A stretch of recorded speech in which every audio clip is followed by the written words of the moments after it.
우리는 잊지 않았습니다. 70년 전 이 땅을 피로 지킨 영웅들의 헌신을 우리는 압니다. 반쪽이 된 조국이 남긴 가슴 저릿한 이별의 아픔을 자유 대한민국은 그 눈물과 희생 위에 세워졌습니다. 저는 영웅이었습니다. 북에선 그랬습니다. 저는 땅을 팠습니다. 밤낮 없이 승리를 위한 통로를 파는 줄 알았습니다. 하지만 제가 파고 있던 곳은 내 아들, 내 딸과 같은 동포들의 심장이었습니다. 그가 마침내 대한민국에 도착했을 때 던진 단 하나의 충격적인 고백. 내가 판 땅굴 중 하나가 지금 당장 당신의 발밑을 지나고 있습니다. 굴토 영웅 강철웅. 그의 손끝이 자유 대한민국을 멸망시킬 비밀 통로를 완성했습니다. 그가 파낸 땅굴이 지금 평화로운 서울의 지하를 향하고 있습니다. 그가 눈물로 고백한 지하 500m의 진실. 탈북자에서 대한민국을 구한 영웅으로 그의 마지막 속죄의 굴착이 시작됩니다. 당신의 안보, 당신의 평화가 걸린 운명의 40분. 놓치지 마십시오. 존경하는 어르신들.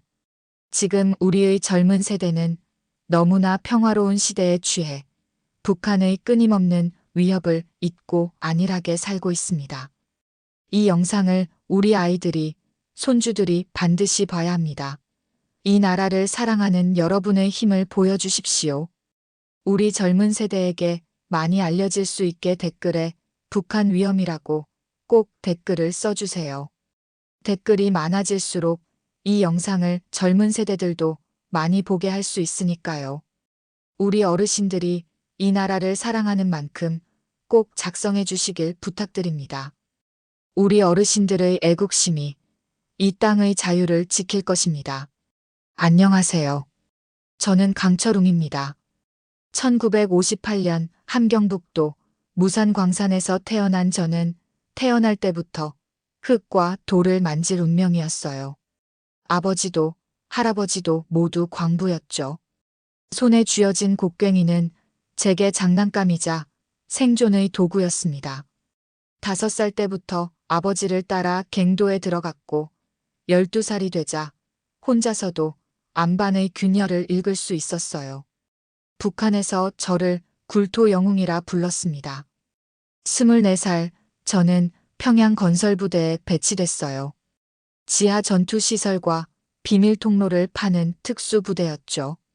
제 손이 닿으면 화강암도 무너졌습니다. 곡괭이를 휘두르는 각도, 안반에 울리는 소리의 높낮이, 그리고 돌가루 사이로 스며드는 물기의 냄새까지. 저는 모든 걸 읽을 수 있었어요. 강철웅 동무. 이번 달 굴진 속도가 계획의 180%요. 지배인이 소리쳤습니다. 하지만 칭찬은 제게 독이었어요. 더 깊이, 더 빠르게, 더 정교하게. 요구는 끝이 없었죠. 밤낮 없이 땅을 팠습니다. 지하 300m, 400m, 때로는 500m 깊이까지. 햇빛을 본 게 언제였는지 기억나지 않는 날들이 이어졌어요. 38살 되던 해, 저는 특별 임무에 투입됐습니다. 남조선 땅 밑으로 연결되는 전략 통로를 건설한다. 절대 비밀이다.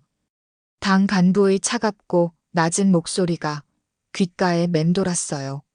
그때부터 저는 더 이상 단순한 광부가 아니었습니다. 침략의 도구를 만드는 기술자가 됐죠. 하지만 거부할 수 없었어요. 거부하면 가족이 위험했으니까요. 지하 작업장은 지옥과 같았습니다. 공기는 희박했고 온도는 섭씨 40도를 넘나들었어요. 한 번 들어가면 12시간은 나올 수 없었죠. 동료들이 하나둘 쓰러졌습니다. 폐렴, 탈진, 낙반 사고. 죽음은 일상이었어요. 하지만 저는 살아남았습니다. 살아남아야 했으니까요. 곡괭이를 들 때마다 생각했어요. 이 땅굴 끝에 누가 있을까? 남쪽 땅에도 저처럼 가족을 위해 살아가는 사람들이 있을 거예요. 아침에 일어나 밥을 먹고 아이들과 웃고 평범한 하루를 사는 사람들. 제가 파는 이 길이 그들의 일상을 위협하는 통로가 될 거란 사실을 알았습니다. 하지만 멈출 수 없었어요. 밤이면 악몽을 꿨습니다. 제가 판 땅굴로 군인들이 쏟아져 들어가는 꿈이었죠. 총성이 울리고 비명이 들렸어요. 그리고 그 끝에 제가 서 있었습니다. 피 묻은 곡괭이를 든 채로요. 잠에서 깨면 온몸이 땀으로 젖어 있었어요. 2005년 어느 날 제 인생이 바뀌었습니다. 지하 470m 지점에서 작업 중이었어요. 안반을 깨는데 이상한 공간이 나타났죠. 오래된 방공호 같았습니다. 그리고 그곳에서 저는 무언가를 발견했어요. 낡은 가죽 가방 하나. 먼지를 털어내고 열어봤습니다. 안에는 사진이 있었어요. 한복을 입은 젊은 부부와 두 아이의 모습이었죠. 뒷면에는 연필로 쓴 글씨가 희미하게 남아 있었습니다. 1951년 1월 피난길에서 다시 만나자. 제 손이 떨렸어요. 이 가족은 어떻게 됐을까? 다시 만났을까? 아니면 영영 헤어졌을까? 그 순간 깨달았습니다.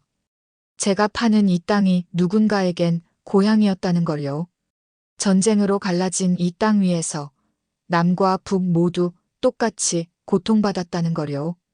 그런데 저는 지금 무엇을 하고 있는 겁니까? 또다시 전쟁의 길을 파고 있는 거잖아요. 가슴이 무너져 내렸습니다. 곡괭이를 쥔 손에 힘이 빠졌어요. 47년을 땅을 팠지만 그날만큼 제 존재가 부끄러웠던 적이 없었습니다. 저는 영웅이 아니었어요. 그저 명령에 따라 파괴의 통로를 만드는 기계였을 뿐이죠. 강철웅, 왜 멈춰 있나? 감독관의 고함이 울렸습니다. 저는 사진을 재빨리 작업복 안주머니에 숨겼어요. 그리고 다시 곡괭이를 들었죠. 하지만 달라진 게 있었습니다. 그날 이후로 저는 매 순간 기록하기 시작했어요. 땅굴의 위치, 깊이, 방향, 구조. 모든 걸 머릿속에 새겨 넣었습니다. 언젠가는 이 죄를 갚아야 한다고 생각했어요. 그로부터 5년이 흘렀습니다. 저는 여전히 땅을 팠죠. 하지만 제 마음은 이미 땅굴을 빠져나가고 있었어요. 탈출을 꿈꿨습니다. 남쪽으로 가서 제가 판 땅굴의 위치를 알려야 한다고 생각했어요. 그게 제가 할 수 있는 유일한 속죄였으니까요. 2010년 저는 52살이 됐습니다. 이제 제 몸도 예전 같지 않았어요. 무릎이 쑤셨고 기침을 하면 검은 가래가 나왔죠. 광부의 병, 진폐증이었습니다. 몇 년 더 버틸 수 있을까? 시간이 없었어요. 지금 아니면 영영 기회가 없을 거란 생각이 들었습니다. 곡괭이 자루를 쥔 제 손은 여전히 떨립니다. 이 손으로 40년 넘게 땅을 팠어요. 파괴의 통로를, 침략의 길을. 하지만 이제는 다른 무언가를 만들고 싶습니다. 속죄의 길을, 평화를 위한 길을요. 그러기 위해선 먼저 제 과거와 마주해야 했어요. 그래서 저는 결심했습니다. 목숨을 걸고 이 땅굴을 빠져나가기로요.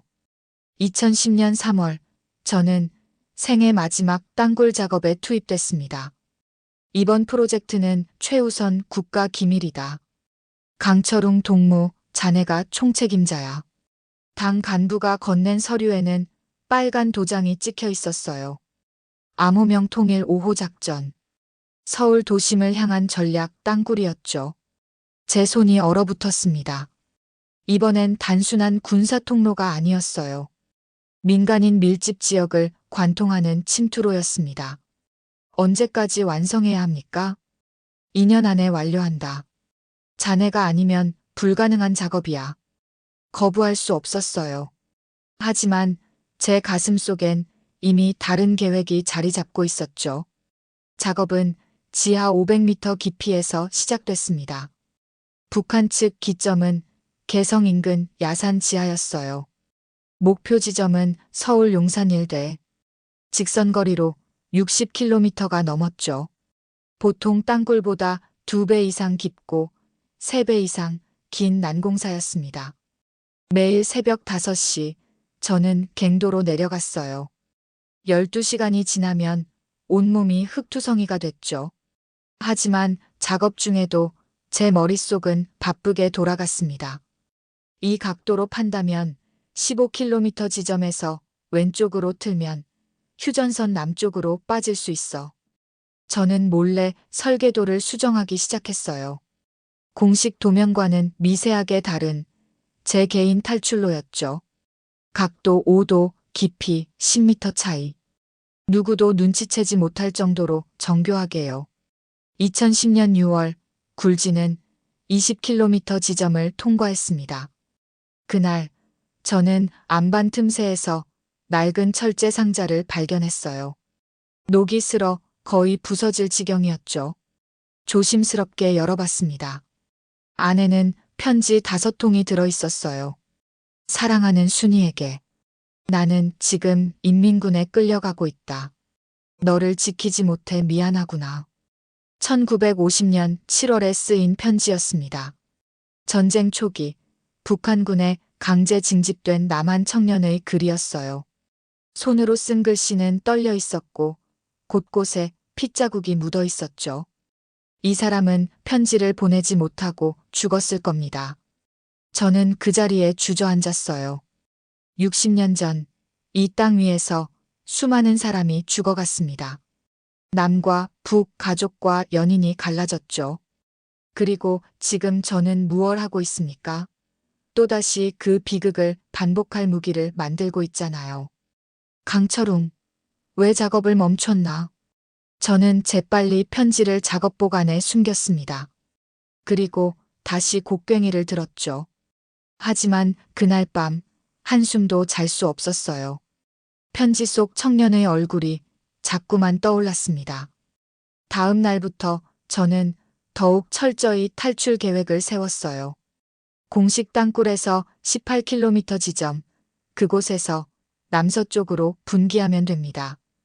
휴전선을 넘어 민간인 통제구역 안쪽, 전쟁 때 버려진 농가 밀집 지역.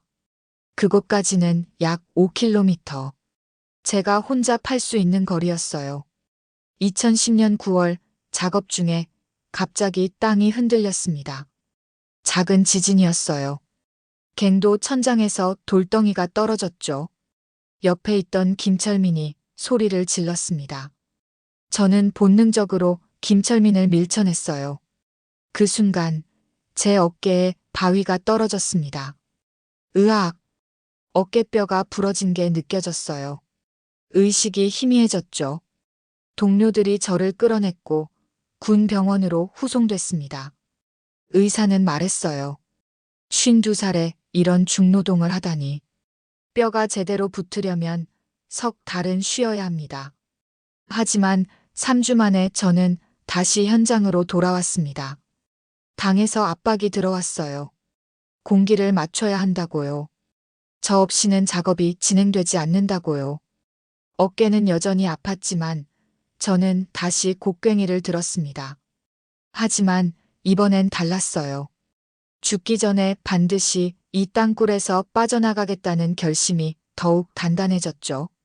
2010년 10월 공식 땅굴은 18km 지점에 도달했습니다. 바로 그 지점이었어요. 제가 분기로를 시작할 곳. 저는 측량 작업을 핑계로 그 구간을 집중적으로 조사했죠. 안반 상태, 지하수 흐름, 토질 구조. 모든 게 완벽했습니다. 그날부터 진짜 작업이 시작됐어요. 공식 작업이 끝난 뒤 저는 추가 점검을 핑계로 혼자 남았습니다. 동료들이 모두 올라간 뒤 저는 손전등 하나를 켜고 다시 땅을 파기 시작했죠. 하루에 2~3시간씩, 일주일에 5m씩, 느리지만 확실하게 전진했어요. 손에서 피가 났습니다. 부러진 어깨가 다시 쑤셨어요. 온몸이 비명을 질렀죠. 하지만 멈출 수 없었습니다. 이건 제 마지막 기회였으니까요. 52살, 진폐증, 부러진 뼈. 제게 남은 시간이 많지 않다는 걸 알았어요. 2010년 12월 어느 날 기적이 일어났습니다. 탈출로 끝에서 곡괭이가 허공을 가르는 느낌이 들었어요. 뚫렸습니다. 저는 손전등을 들고 구멍 너머를 비췄죠. 차갑고 신선한 공기가 얼굴에 닿았습니다. 지상의 공기였어요. 조심스럽게 구멍을 넓혔습니다. 제 몸이 겨우 빠져나갈 정도로요. 그리고 기어 올라갔죠. 흙을 헤치고 돌을 밀어내고 마침내 지상에 도달했습니다. 눈앞에 펼쳐진 건 무너진 농가의 잔해였어요. 지붕은 무너졌고 벽은 반쯤 허물어졌죠. 남한 땅이었습니다. 저는 그 자리에 주저앉아 하늘을 올려다봤어요. 별이 보였습니다. 북한에서 본 것과 똑같은 별. 하지만 이 별빛 아래엔 자유가 있었어요. 숨을 크게 들이마셨습니다. 자유의 공기를. 하지만 아직 끝이 아니었어요. 저는 다시 땅굴 속으로 내려갔습니다. 흔적을 지우고 출구를 위장해야 했으니까요. 그리고 마지막으로 돌아가 공식 작업을 마무리해야 했어요. 의심받지 않기 위해서요. 탈출은 신중하게, 완벽하게 준비해야 했습니다. 머릿속에 모든 좌표를 새겼어요. 공식 땅굴의 정확한 위치, 방향, 깊이, 그리고 제가 판 탈출로의 좌표까지. 이 모든 정보를 남한 당국에 전해야 했습니다. 그게 제가 할 수 있는 유일한 속죄였어요. 2010년 12월 24일 크리스마스 이브였습니다. 저는 마지막으로 작업복을 입었어요. 주머니엔 사진과 편지가 들어있었죠. 동료들에게 오늘 마지막 점검하고 오겠다고 말했습니다. 아무도 의심하지 않았어요. 지하 500m 어둠 속으로 내려갔습니다. 그리고 제가 판 그 좁은 통로 속으로 기어 들어갔어요. 앞으로 5km. 제 몸 하나 겨우 지나갈 좁은 통로. 산소는 부족했고 사방이 암흑이었죠. 손전등 불빛만이 유일한 희망이었습니다. 1시간이 지났습니다. 2시간이 지났어요. 무릎이 깨졌고 팔꿈치에서 피가 흘렀죠. 숨이 가빠왔습니다. 하지만 멈출 수 없었어요. 뒤돌아가면 죽음뿐이었으니까요. 앞으로, 오직 앞으로만 나아갔습니다. 3시간째 손전등이 깜빡거리기 시작했어요. 배터리가 다 되어가는 겁니다. 완전한 어둠 속에 갇히기 전에 출구에 도달해야 했어요. 저는 마지막 힘을 쥐어짜며 기어갔습니다. 그리고 마침내 차가운 바람이 얼굴을 스쳤어요. 출구였습니다. 2010년 12월 24일 밤 11시, 저는 남한 땅을 밟았습니다. 무너진 농가마당에 쓰러져 거친 숨을 몰아쉬었어요. 3시간 동안 5km를 기어왔습니다.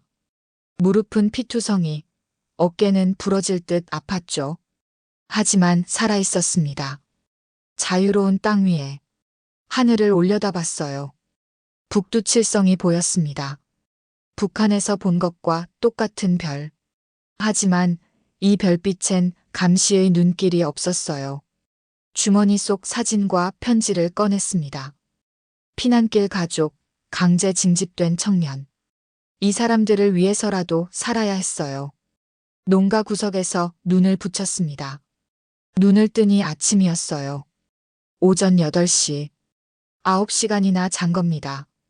북한에서 제 실종이 발견됐을 거예요. 서둘러 일어났죠. 그때 개 짖는 소리가 들렸습니다. 사람들의 목소리도 들렸어요. 심장이 얼어붙었죠. 추격조인가? 저는 재빨리 덤불 속으로 몸을 숨겼습니다. 저기 봐. 발자국이야. 나만 사투리였어요. 사냥꾼 같았죠. 저는 결정을 내렸습니다. 손을 들고 일어섰어요. 저기요. 저는 북에서 왔습니다. 두 남자가 깜짝 놀라 뒤로 물러섰습니다. 한 명이 휴대전화를 꺼냈어요. 총 없습니다. 무기 없어요. 저는 그냥 자유를 찾아왔습니다. 목소리가 터져 나왔어요. 52년 인생에서 처음으로 큰 소리로 말할 수 있었습니다. 30분 뒤 군용 지프차가 도착했습니다. 군인 4명이 총을 겨눈 채 저를 둘러쌌어요. 제 몸을 수색했죠. 주머니에서 사진과 편지가 나왔습니다. 이게 뭡니까? 증거입니다. 제가 북에서 가져온 증거예요. 군인이 사진을 들여다봤어요. 표정이 굳어졌죠. 일단 타세요. 조사받으러 가야 합니다. 차는 남쪽으로 달렸습니다. 창밖으로 자유로운 세상이 펼쳐졌어요. 논밭, 마을, 사람들. 저는 창에 이마를 기댔습니다. 1시간 뒤 차는 어느 건물 앞에 멈췄어요. 군 시설이 분명했습니다. 저를 조사실로 안내했죠. 마주보는 자리에 한 남자가 앉았어요. 40대 초반, 날카로운 눈빛을 가진 남자였습니다. 이름이 어떻게 되십니까? 강철웅입니다. 어디서 오셨습니까? 개성 인근에서 왔습니다. 지하 땅굴을 통해서요. 남자의 눈빛이 변했습니다. 몸을 앞으로 기울였어요. 땅굴이요? 네. 제가 판 땅굴입니다.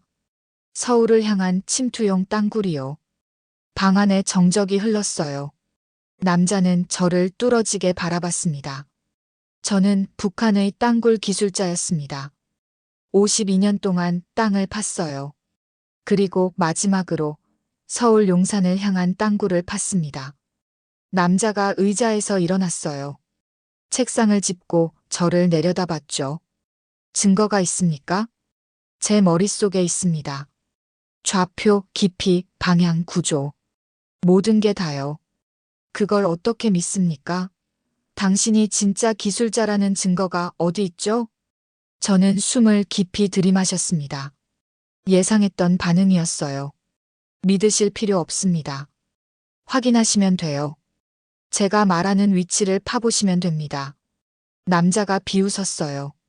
당신 말대로 파봤는데 아무것도 없으면 그냥 관심받고 싶어서 거짓말하는 거 아닙니까? 제 손이 떨렸습니다. 분노가 치밀어 올랐어요. 제가 왜 목숨 걸고 여기까지 왔겠습니까? 제가 왜 52년 인생을 버리고 탈출했겠어요? 소리를 질렀습니다. 남자는 표정 하나 변하지 않았어요. 탈북자들은 다 그렇게 말합니다. 자기가 특별한 정보를 가졌다고요. 정착금 더 받으려고. 저는 의자를 박차고 일어섰습니다. 좋습니다. 그럼 이건 어떻습니까? 암호명 통일 5호 작전. 북위 37도 54분, 동경 127도 12분, 지하 500m 깊이, 화강암 지층을 관통한 직경 2.5m 통로. 2010년 10월 현재 굴진 거리 40km. 남자의 얼굴이 굳어졌어요. 2011년 6월 완공 예정. 최종 목표 지점은 서울 용산구 이태원동 일대. 구체적으로는 용산 미군기지 북측 경계선에서 500m 지점입니다. 남자가 노트북을 열었습니다. 뭔가를 검색하기 시작했어요. 표정이 점점 심각해졌죠. 당신, 정말로 그 땅굴을 팠단 말입니까? 52년을 땅을 팠습니다. 제 인생 전부가 땅굴이에요. 북한에서 저를 굴토 영웅이라 불렀죠. 하지만 저는 영웅이 아닙니다. 살인자예요. 남자가 명함을 꺼냈습니다. 책상 위에 놓았어요. 국가정보원 북한정보분석관 이태준입니다. 저는 명함을 집어들었습니다. 이태준 씨, 제게 시간이 많지 않습니다. 북한은 제 실종을 알았을 거예요. 곧 땅굴 작업을 중단하고 은폐할 겁니다. 지금 당장 움직여야 해요. 이태준이 전화기를 들었어요. 누군가에게 전화를 걸었죠. 예, 팀장님. 긴급 보고 드릴 게 있습니다. 지금 즉시 올라가겠습니다. 전화를 끊고 저를 바라봤어요. 강철웅 씨, 만약 당신 말이 거짓이면 당신은 큰 대가를 치르게 됩니다. 거짓이 아닙니다. 제 인생을 걸겠어요. 이태준이 문을 열었습니다. 따라오세요. 위층으로 올라갑니다. 복도를 걸으며 이태준이 물었어요. 왜 이제야 왔습니까? 진작 탈북할 수도 있었잖아요. 저는 대답하지 않았습니다. 대답할 수 없었어요. 47년 동안 파괴의 도구를 만들었다는 사실을 어떻게 말로 설명할 수 있겠습니까? 엘리베이터를 타고 5층으로 올라갔습니다. 넓은 회의실이 나타났어요. 벽에는 대형 스크린이 걸려 있었고 책상 앞에는 50대 남자 한 명이 앉아 있었습니다. 계급장을 보니 고위 간부였어요. 이분이 강철웅 씨입니까? 예, 팀장님. 팀장이 저를 위아래로 훑어봤습니다. 날카로운 눈빛이었어요. 땅굴 이야기를 들었습니다. 증명해 보시죠. 저는 스크린 앞으로 걸어갔습니다. 마우스를 집어들었어요. 지도를 띄웠죠. 개성 인근을 확대했습니다. 여기입니다. 이 야산 지하가 북측 기점이에요. 손가락으로 화면을 가리켰습니다. 그리고 남쪽으로 선을 그었어요. 이 경로로 60km. 최종 목표는 여기 용산입니다. 팀장이 이태준을 봤어요. 이태준이 고개를 끄덕였죠. 좌표가 정확합니까? 정확합니다. 오차 범위 10m 이내예요. 어떻게 그렇게 확신합니까? 저는 천천히 돌아섰습니다. 두 사람을 똑바로 바라봤어요. 제가 그 땅굴을 설계했고 제가 직접 팠으니까요. 52년 동안 땅만 팠습니다. 안반의 결, 지하수의 흐름, 토질의 강도. 제 손이 기억합니다. 제 몸이 기억해요. 방 안에 침묵이 흘렀습니다. 팀장이 의자에서 일어났어요. 창문 쪽으로 걸어가 밖을 내다봤습니다. 한참을 그렇게 서 있더니 돌아서서 말했어요. 이태준, 즉시 현장 확인팀을 꾸려라. 3일 안에 보고서를 올려. 예, 팀장님. 이태준이 저를 봤습니다. 눈빛이 달라져 있었어요. 강철웅 씨, 우리와 함께 가셔야겠습니다. 직접 위치를 확인해야 하니까요. 저는 고개를 끄덕였습니다. 언제 출발합니까? 내일 새벽 5시입니다. 회의실을 나와 복도를 걸었어요. 이태준이 옆에서 물었습니다. 왜 그렇게까지 하십니까? 그냥 좌표만 알려주고 끝낼 수도 있잖아요. 저는 걸음을 멈췄습니다. 이태준을 돌아봤어요. 제가 판 땅굴입니다. 제가 직접 막아야 해요. 그게 제가 할 수 있는 유일한 속죄니까요. 이태준이 아무 말 없이 저를 바라봤습니다. 그날 밤 저는 국정원 숙소에서 잠을 청했어요. 하지만 잠이 오지 않았습니다. 내일이면 제가 판 땅굴 위를 다시 밟게 됩니다. 52년 인생의 무게가 내일 아침 판가름 날 거예요. 창밖으로 서울의 불빛이 보였습니다. 저 불빛 아래 몇백만 명이 살고 있을까요? 그들은 모릅니다. 자기 발밑 500m 지하에 침략의 통로가 뚫려 있다는 걸. 제가 판 그 통로를요. 눈을 감았습니다. 내일 모든 게 시작됩니다. 2010년 12월 26일 새벽 5시 저는 검은색 승합차에 올라탔습니다. 이태준과 국정원 요원 3명이 함께였어요. 모두 무장하고 있었죠. 차는 북쪽을 향해 달렸습니다. 서울 도심을 벗어나자 철조망이 끝없이 이어졌어요. 휴전선이 가까워지고 있었습니다. 1시간 뒤 차가 멈췄습니다. 민간인 통제구역 안쪽이었어요. 이태준이 GPS를 확인했죠.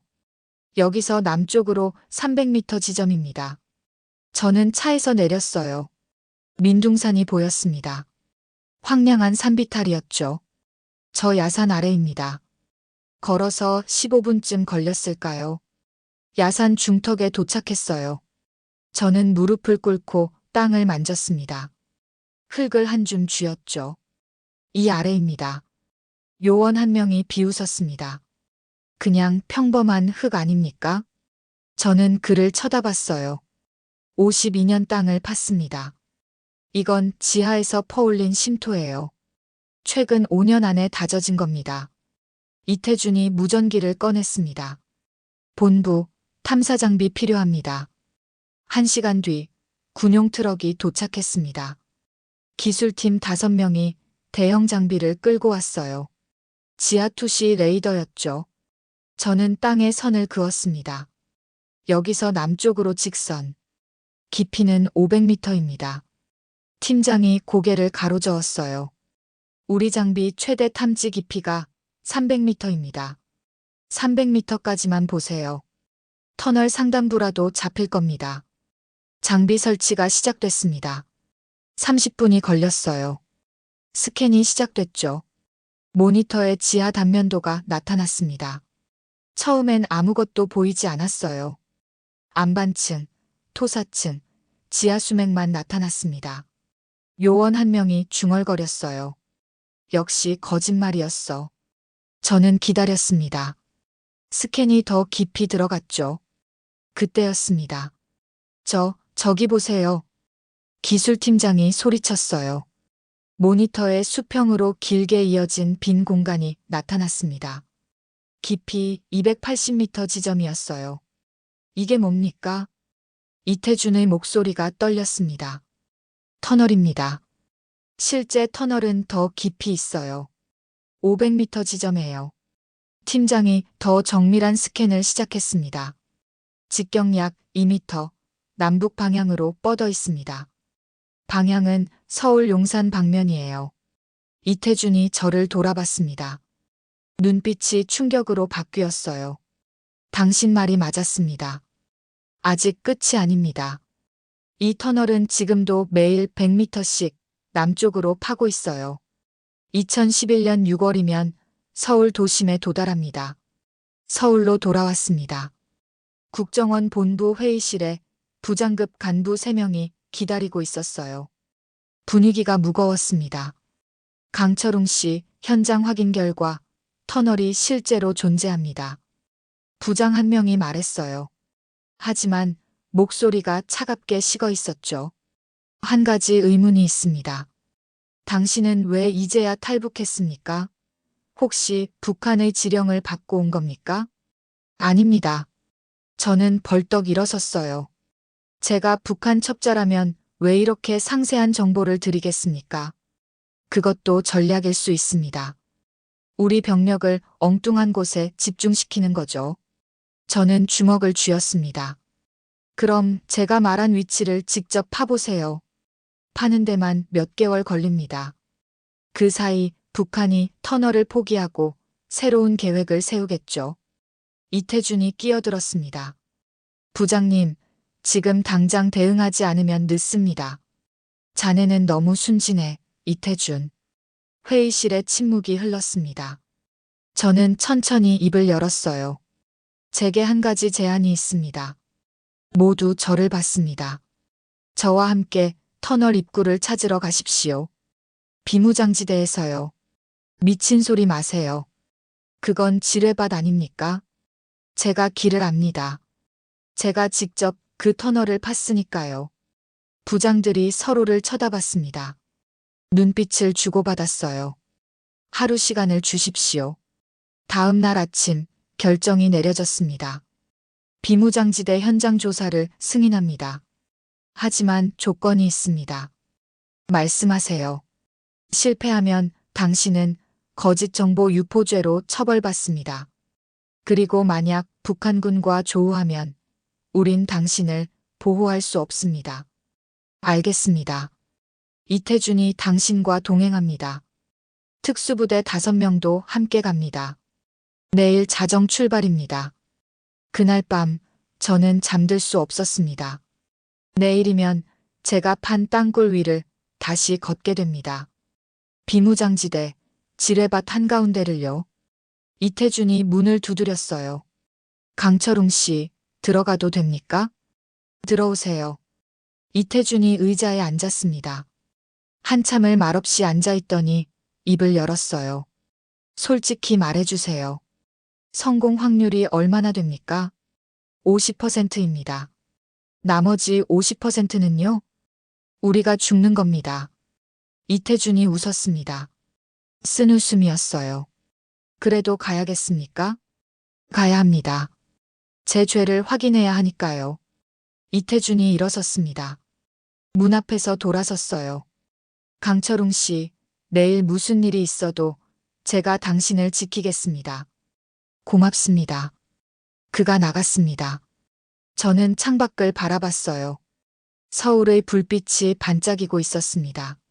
내일이면 압니다. 제가 진짜 이 나라를 구할 수 있는지, 아니면 그저 쓸모없는 늙은 광부에 불과한지. 자정까지 6시간 남았습니다. 2010년 12월 28일 자정. 저는 제가 판 땅굴 위를 다시 걷고 있었습니다. 방탄복을 입고 야간 투시경을 쓰고 비무장지대 한가운데를 걷고 있었어요. 이태준과 특수부대원들이 뒤따랐지만 저는 혼자인 것 같았습니다. 52년 만에 제 죄와 마주하는 순간이었으니까요. 발밑의 땅이 말을 걸어왔습니다. 500m 아래 제가 판 구멍이 숨쉬고 있었어요. 느껴졌습니다. 땅의 미세한 떨림, 공기의 흐름, 흙의 치마. 52년 동안 땅을 팠던 사람만이 알 수 있는 감각이었죠. 여기입니다. 제 목소리가 어둠 속에서 울렸어요. 무릎을 꿇고 땅을 만졌습니다. 차가운 흙이 손가락 사이로 흘러내렸죠. 이 흙은 거짓말하지 않았어요. 최근 5년 안에 지하에서 퍼올려진 쉼토였습니다. 정확히는 40m 앞쪽이에요. 저는 일어나 걸었습니다. 작은 언덕이 보였어요. 자연스러워 보였지만 제 눈엔 달랐죠. 인공적으로 만든 위장이었습니다. 제가 직접 설계한 환기구였어요. 바위를 치웠습니다. 금속 뚜껑이 드러났어요.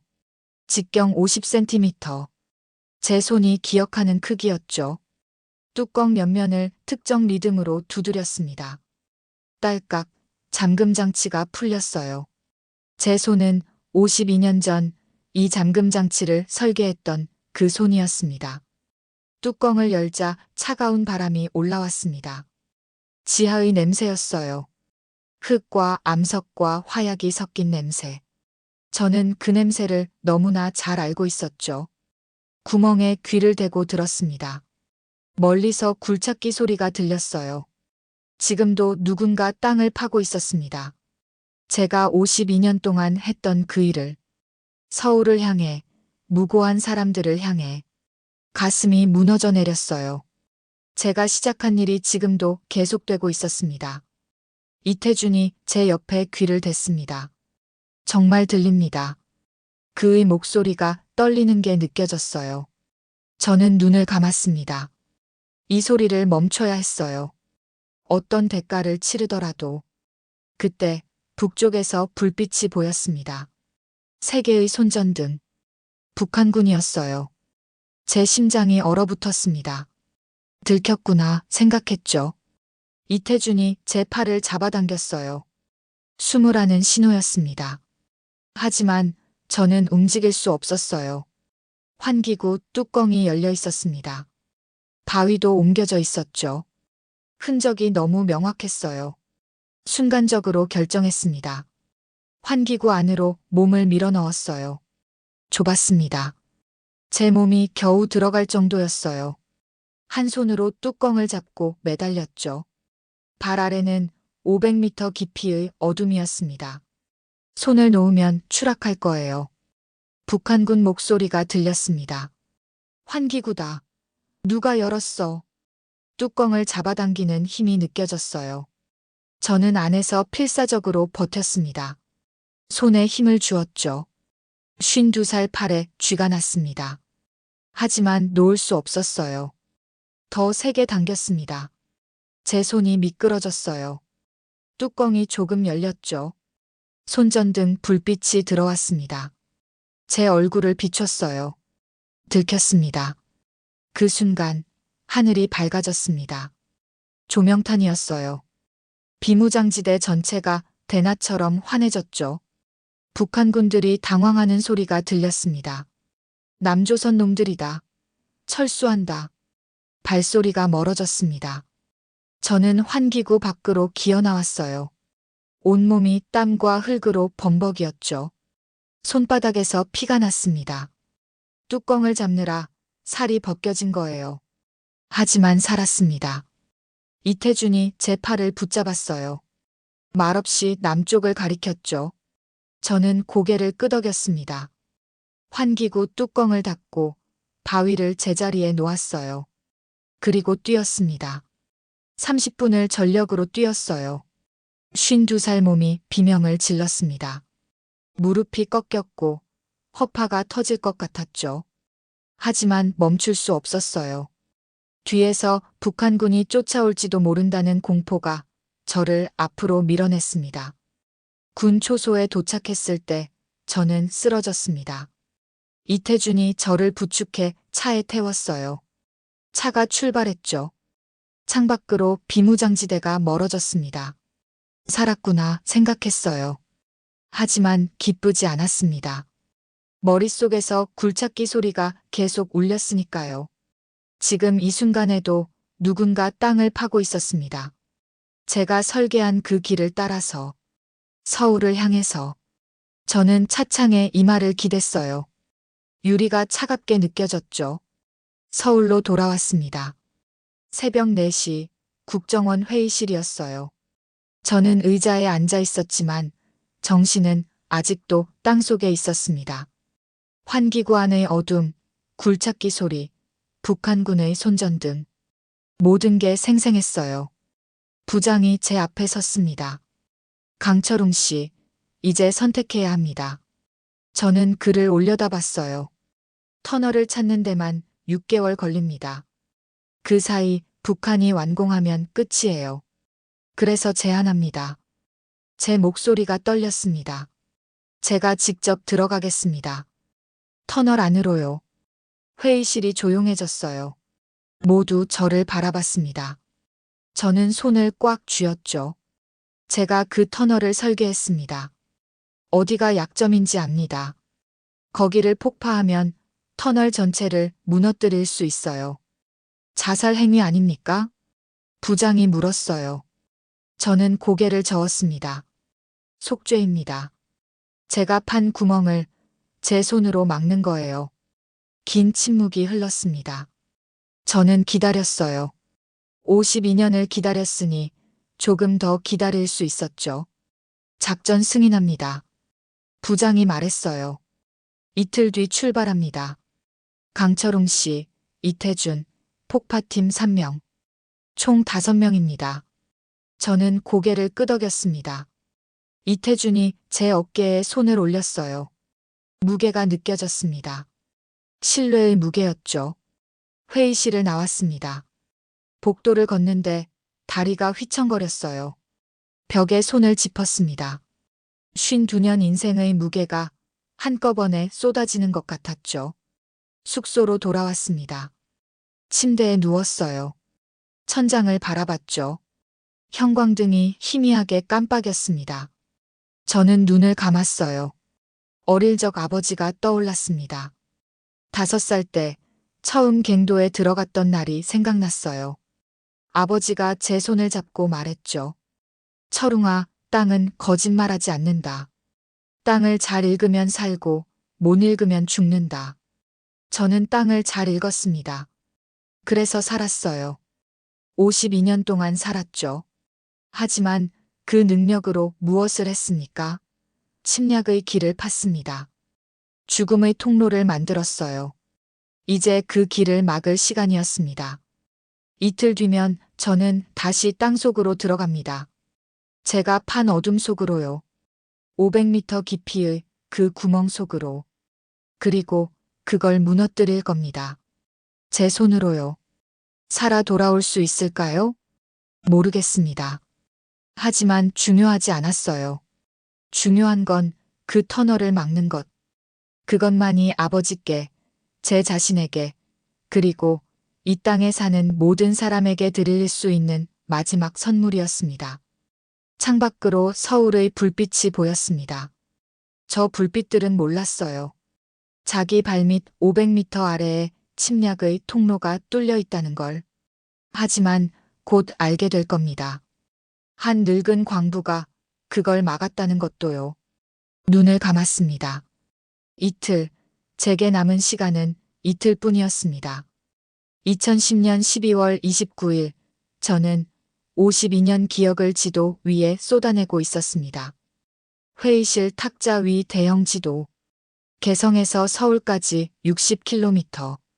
빨간 펜을 쥔 제 손이 떨렸어요. 이 선 하나가 수백만 명의 생명과 연결돼 있었으니까요. 여기가 시작입니다. 펜 끝이 개성 인근 야산을 찍었어요. 2010년 3월 15일, 제가 처음 곡괭이를 들었던 그곳. 지하 500m 깊이.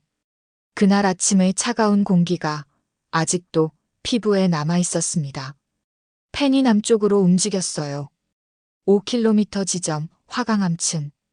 곡괭이를 20번 내리쳐야 10cm 파던 그 검은 돌. 손바닥에 물집이 잡히던 기억이 선명했습니다. 10km 지점, 방향을 3도 서쪽으로 틀었죠. 15km에서 지하 수맥을 만났어요. 차갑고 맑은 물. 그 물 때문에 2명이 죽었습니다. 터널이 무너지면서 물이 쏟아져 들어왔었죠. 저는 살았고 그들은 죽었어요. 지금도 그들의 비명소리가 들립니다. 20km 지점. 펜을 멈췄어요. 여기가 중요했습니다. 여기서 터널이 2갈래로 나뉩니다. 왜 나뉩니까? 이태준의 목소리. 저는 그를 봤어요. 미끼입니다. 발각되면 가짜 길을 먼저 찾게 만든 거예요. 펜이 다시 움직였습니다. 25, 30, 35km.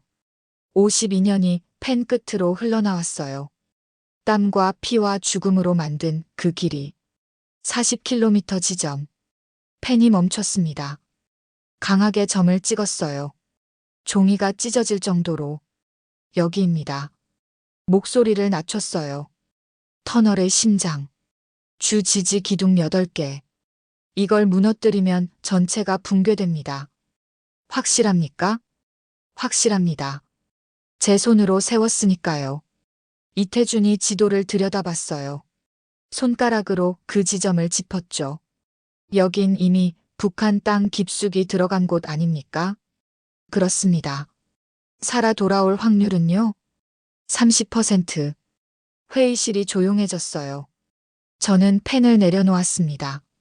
지도 위 빨간 선. 개성에서 서울까지. 제가 판 지옥이 그 위에 그려져 있었어요. 어떻게 들어갑니까? 여기로 들어갑니다. 펜이 비무장지대 안쪽을 찍었어요. 남방한 개선에서 500m 북쪽. 비상 출구입니다. 제가 혼자 판 탈출로예요. 혼자요? 밤마다 남아서 석 달 동안 팠습니다. 언젠가 필요할 거라 생각했거든요. 그 출구에서 40km 지점까지 시간은요? 도보로 6시간. 왕복 12시간입니다. 그 사이 북한군을 만나지 않을 확률은요? 30%. 나머지 70%는요? 저는 대답하지 않았습니다. 대답할 필요가 없었어요. 모두 알고 있었으니까요. 내일 새벽 5시 출발합니다. 부장의 목소리. 차갑고 단호했어요. 폭약 10kg, 무전기, 손전등, 권총. 식량 없음. 물 1리터. 그게 전부입니다. 저는 고개를 끄덕였습니다. 최소한의 장비. 최대한의 위험. 회의가 끝났어요. 저는 옥상으로 올라갔습니다. 서울의 야경. 수백만 개의 불빛. 저 불빛 하나하나가 사람이었어요. 잠들어 있는 사람들. 꿈꾸고 있는 사람들. 발밑 500m 아래 죽음의 통로가 뚫려 있었습니다. 저 사람들은 몰랐어요. 하지만 곧 알 필요도 없게 될 겁니다. 제가 막을 테니까요. 강철웅 씨. 이태준이었어요. 제 옆에 섰죠. 한 가지 궁금합니다. 왜 진작 오지 않으셨습니까? 저는 한참 생각했어요. 어떻게 말해야 할까요? 제가 판 괴물의 끝을 보고 싶었습니다. 괴물의 끝이요? 어디까지 가는지, 누구를 위협하는지, 그걸 확인해야 제대로 막을 수 있을 거라 생각했어요. 그래서 52년을요? 준비한 겁니다. 기다린 게 아니라요. 이태준이 더 묻지 않았어요. 우리는 한참을 서 있었습니다.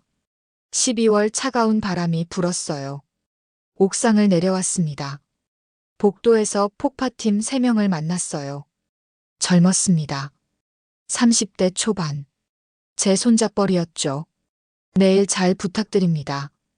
한 명이 말했어요. 저는 그의 어깨를 잡았습니다. 제 뒤만 따라오세요. 꼭 살아서 돌아갑시다. 하지만 그들 눈에서 두려움이 보였어요. 당연했죠. 지하 500m 적진 한가운데로 들어가는 겁니다. 숙소로 돌아왔어요. 침대에 누워 손을 들어 올렸습니다.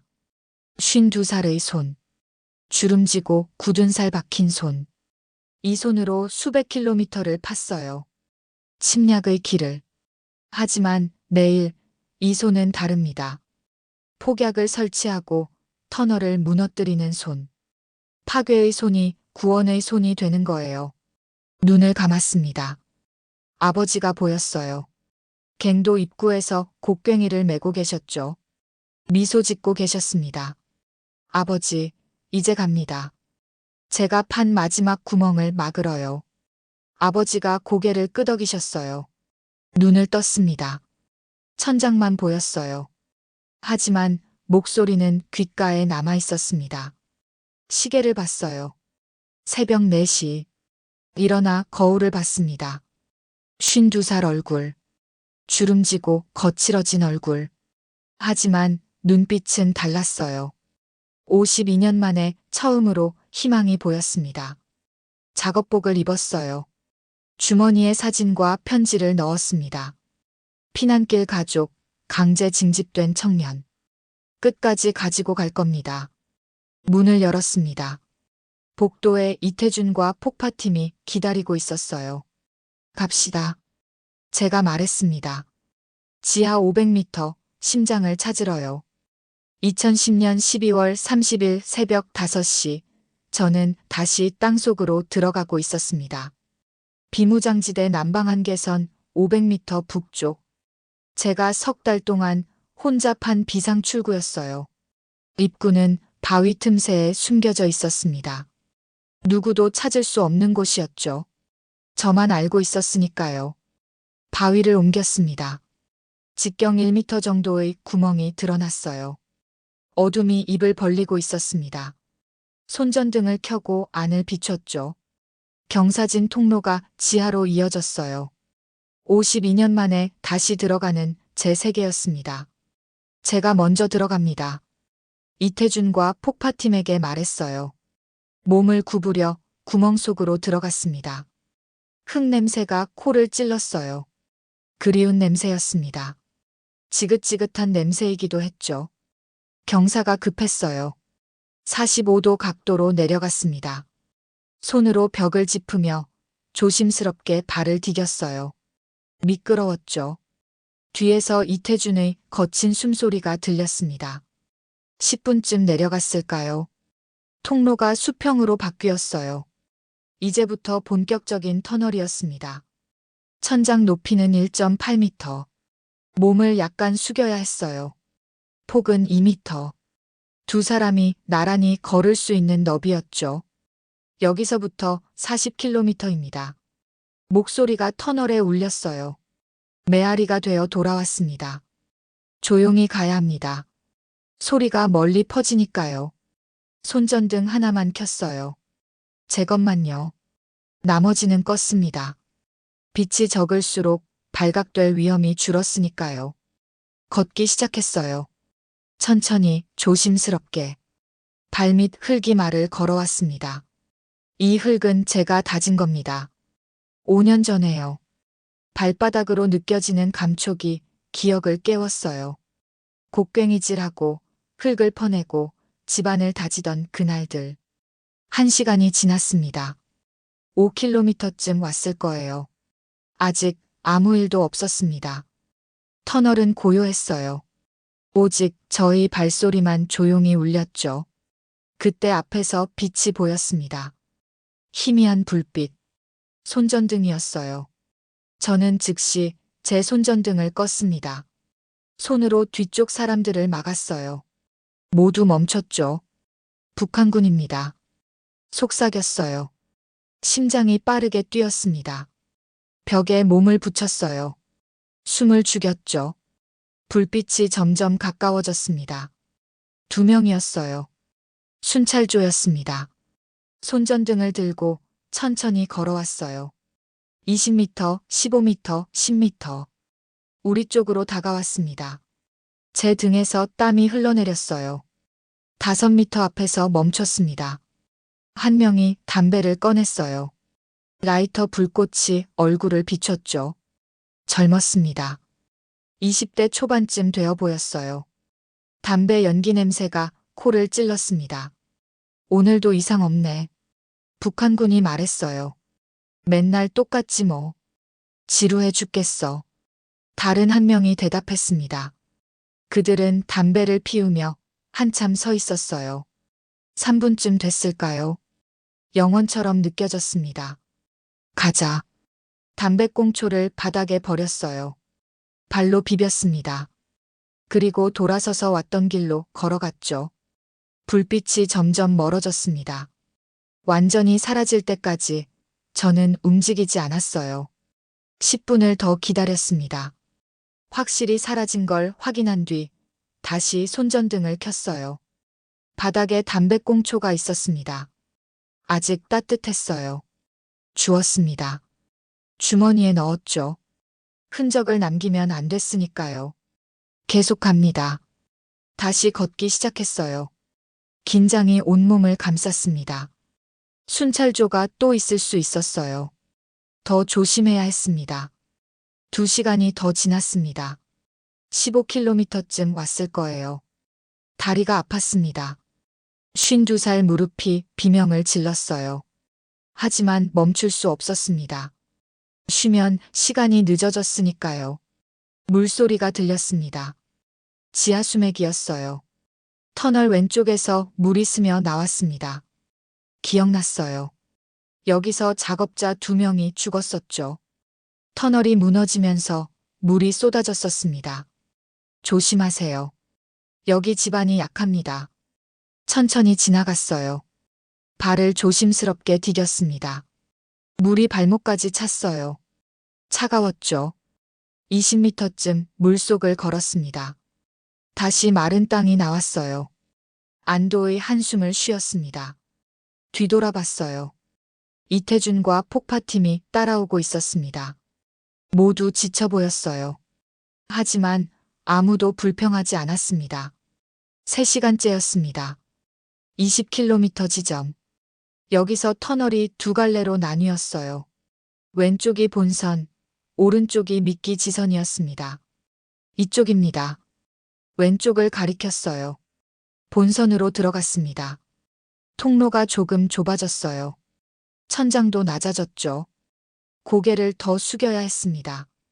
그때 또 소리가 들렸습니다. 발소리. 여러 명이었어요. 다가오고 있었습니다.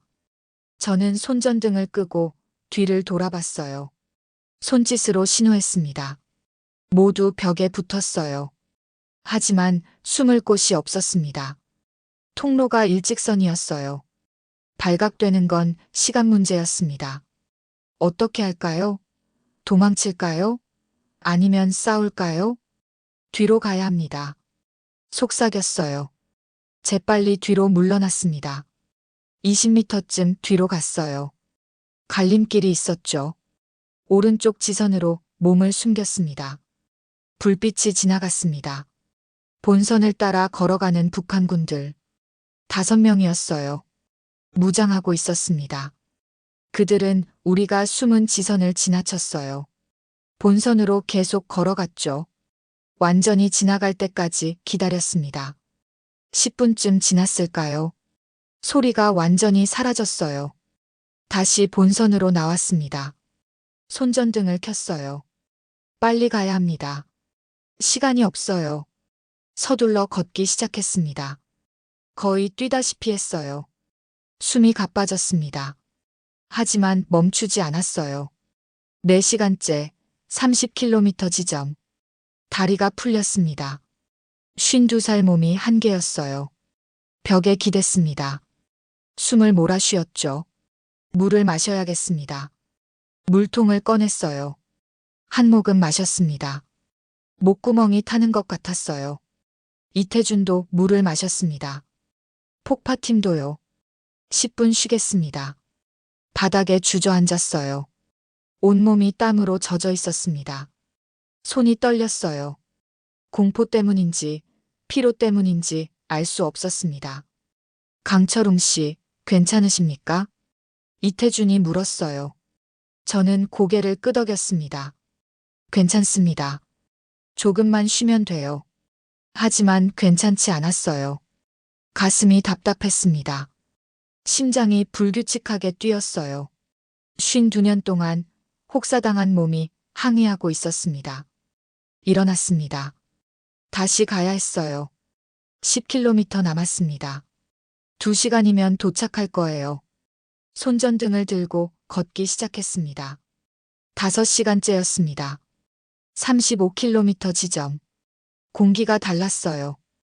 더 차갑고 더 습했습니다. 화약 냄새도 더 진했죠. 가까워지고 있었습니다. 심장부예요. 조심하세요. 이제 거의 다 왔습니다. 목소리를 낮췄어요. 더 조심스럽게 걸었습니다. 발소리도 최대한 죽였어요. 그때 앞에서 빛이 보였습니다. 많은 불빛이었어요. 작업등이었습니다. 굴착 현장이었죠. 기계 소리가 들렸습니다. 사람 목소리도 들렸어요. 40km 지점에 도착했습니다. 저는 손전등을 껐어요. 어둠 속에서 앞을 내다봤습니다. 50m 앞에 작업 현장이 있었어요. 작업자들이 땅을 파고 있었습니다. 제가 52년 동안 했던 그 일을요. 여기가 심장입니다. 속삭였어요. 주 지지 기둥 8개. 저기 보이는 기둥들이에요. 손가락으로 가리켰습니다. 작업등 불빛 아래 굵은 콘크리트 기둥이 보였어요. 터널 천장을 받치고 있었습니다. 저 기둥을 무너뜨려야 합니다. 어떻게요? 작업자들이 저기 있잖아요. 기다려야 합니다. 교대 시간이 곧 올 겁니다. 시계를 봤어요. 오전 11시. 교대는 낮 12시였습니다. 1시간 남았어요. 숨어서 기다립니다. 벽 그림자 속으로 몸을 숨겼어요. 모두 바닥에 앉았습니다. 어둠 속에서 작업 현장을 지켜봤어요. 52년 전 저도 저렇게 땅을 팠었습니다. 곡괭이를 들고 땀을 흘리며 누군가의 명령에 따라. 저 작업자들도 저와 같을 거예요. 그저 먹고 살기 위해 일하는 사람들. 자기가 무엇을 만들고 있는지도 모른 채요. 미안합니다. 마음속으로 말했어요. 저 사람들에게요. 당신들이 만든 것을 제가 무너뜨리겠습니다. 1시간이 지났습니다. 삐 신호음이 울렸어요. 교대 시간이었습니다. 작업자들이 연장을 내려놓았어요. 북쪽으로 걸어갔죠. 작업등이 하나씩 꺼졌습니다. 완전히 어두워졌어요. 이제입니다. 일어났습니다. 폭파팀에게 신호했어요. 조용히 작업 현장으로 다가갔습니다. 심장이 터질 것 같았어요. 기둥에 도착했습니다. 폭파팀이 가방을 열었어요. 폭약을 꺼냈습니다. 8개 기둥에 하나씩 설치하기 시작했어요. 저는 망을 봤습니다. 혹시 누가 오는지요? 10분이 지났습니다. 폭약 설치 완료. 뇌관을 연결했어요. 전선을 풀었습니다. 기폭 장치까지 200m. 안전거리였어요. 철수합니다. 속삭였어요. 뒤로 물러나기 시작했습니다. 조용히 빠르게 200m를 물러났어요. 기폭장치를 꺼냈습니다. 손이 떨렸어요. 52년 인생이 이 버튼에 걸려 있었습니다. 누르면 모든 게 끝나요.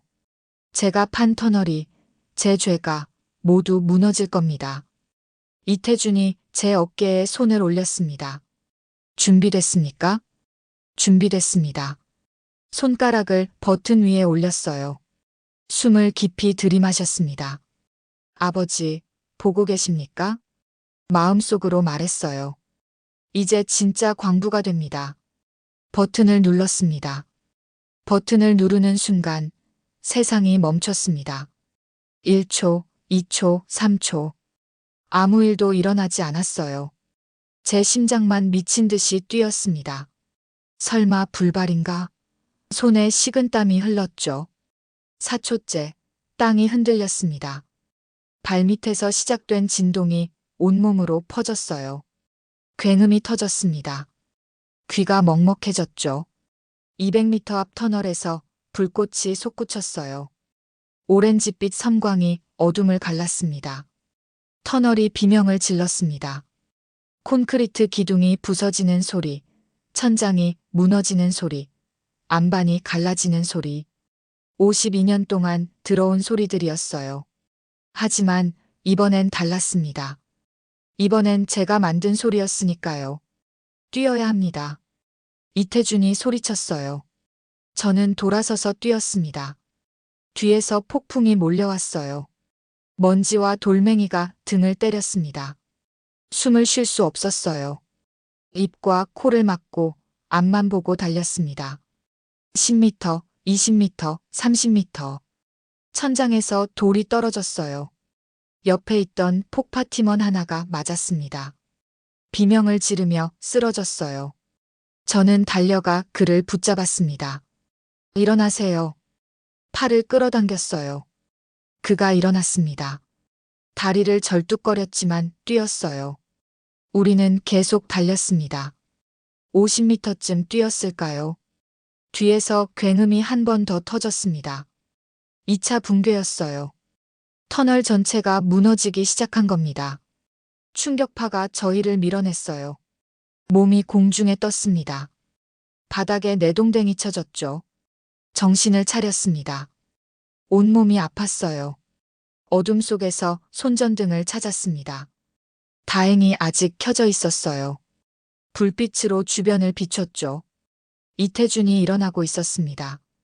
폭파팀 셋도 모두 살아 있었어요. 모두 무사합니까? 목소리가 쉬어 있었어요. 하나씩 대답이 돌아왔습니다. 살았습니다. 모두 살았어요. 성공했습니다. 중얼거렸어요. 뒤를 돌아봤습니다. 터널이 완전히 막혀 있었어요. 천장이 무너져 내려 거대한 암석 더미가 통로를 틀어막았습니다. 더 이상 지나갈 수 없었어요. 터널의 심장이 멎었습니다. 52년 동안 제가 만든 괴물이 죽은 겁니다. 가슴이 뜨거워졌어요. 눈물이 흘러내렸습니다. 52살 광부의 눈물이었어요. 철수해야 합니다. 이태준이 제 팔을 잡아당겼어요. 저는 고개를 끄덕였습니다. 돌아서서 왔던 길을 뛰기 시작했어요. 40km를 되돌아가야 했습니다. 하지만 10분도 안 돼서 문제가 생겼습니다. 앞에서 불빛이 보였어요. 여러 개였습니다. 북한군이었어요. 폭발 소리를 듣고 달려오는 겁니다. 빠르게 다가오고 있었죠. 숨어야 합니다. 주변을 둘러봤어요. 하지만 숨을 곳이 없었습니다. 일직선 통로였어요. 피할 수 없었습니다. 싸워야 합니다. 이태준이 권총을 꺼냈어요. 폭파팀도 무기를 꺼냈습니다. 저도 허리춤에서 권총을 빼들었어요. 52년 만에 처음 쥐어보는 총이었습니다. 벽에 붙으세요. 몸을 낮췄어요. 총을 앞으로 겨눴습니다. 손이 떨렸어요. 북한군 불빛이 50m 앞까지 왔습니다. 거기서 북한군이 소리쳤어요. 손전등이 저희를 비췄습니다. 눈이 부셨어요. 발포하지 마. 제가 소리쳤습니다. 북한 말로요. 우린 작업자요. 폭발 사고가 났소. 거짓말이었어요. 하지만 시간을 벌어야 했습니다. 북한군이 잠시 멈칫했어요. 서로 뭔가 말하는 소리가 들렸습니다. 작업자면 왜 총을 들고 있나? 한 명이 소리쳤어요. 그리고 방아쇠를 당겼습니다. 총성이 터널을 울렸습니다. 제 머리 위로 총알이 날아갔어요. 벽에 박혔습니다. 이태준이 반격했어요. 그의 총에서 불꽃이 튀었습니다. 북한군 한 명이 쓰러졌어요. 전면 교전이 시작됐습니다. 양쪽에서 총성이 터졌어요. 총알이 벽에 부딪혔습니다. 돌 파편이 사방으로 튀었죠. 귀가 먹먹해졌습니다. 화약 냄새가 코를 찔렀어요. 저는 방아쇠를 당겼습니다. 총이 손 안에서 튀었어요. 반동이 손목까지 전해졌습니다. 정확히 맞췄는지 모르겠어요. 어둠 속에서 비명이 들렸습니다. 누군가 맞은 것 같았죠. 앞으로 나가야 합니다. 이태준이 소리쳤어요. 총을 쏘면서 앞으로 움직이기 시작했습니다. 저도 따라갔어요. 폭파팀도 뒤따랐습니다. 우리는 총을 쏘며 전진했어요. 20m, 10m. 북한군과의 거리가 좁혀졌습니다. 서로 얼굴이 보일 정도였어요. 젊은 군인들이었습니다. 겁에 질린 표정들이었죠. 저와 같았어요. 그저 명령에 따르는 사람들. 미안합니다. 마음속으로 말하며 방아쇠를 당겼습니다. 총성이 멎었습니다. 북한군들이 후퇴했어요. 어둠 속으로 사라졌습니다. 우리가 이긴 겁니다. 하지만 기쁘지 않았어요. 바닥에 두 구의 시체가 누워 있었습니다. 가야 합니다. 증언이 올 겁니다. 이태준이 말했어요. 저는 고개를 끄덕였습니다. 시체를 뒤로 하고 달렸어요. 죄책감이 가슴을 짓눌렀지만 멈출 수 없었습니다. 1시간을 전력으로 뛰었습니다. 10km를 후퇴했어요. 다리가 풀렸습니다. 숨이 턱까지 찼죠. 52살 몸이 한계였습니다. 벽에 기대 주저앉았어요. 물을 마셔야겠습니다. 물통을 꺼냈어요. 비어 있었습니다. 아까 다 마셔버렸어요. 입술이 바짝 말랐습니다. 목구멍이 타는 것 같았죠. 제 거 드세요. 이태준이 자기 물통을 건넸어요. 저는 고개를 저었습니다. 당신이 마시세요. 전 괜찮습니다. 거짓말이었어요. 괜찮지 않았습니다. 온몸이 비명을 질렀어요. 하지만 버텨야 했습니다. 다시 일어났습니다. 계속 가야 했어요. 20km 남았습니다. 4시간은 걸릴 겁니다. 해낼 수 있을까? 모르겠어요. 하지만 해야 했습니다. 2시간을 더 걸었습니다. 20km 지점, 갈림길이 나왔어요. 본선과 지선이 나뉘는 곳이었죠. 여기서 본선으로 가면 됩니다. 그때 뒤에서 소리가 들렸습니다. 발소리, 많은 발소리. 북한군 추격조였어요. 빠르게 다가오고 있었습니다. 손전등 불빛이 어둠을 가르며 쏟아져 왔어요. 빨리 가야 합니다.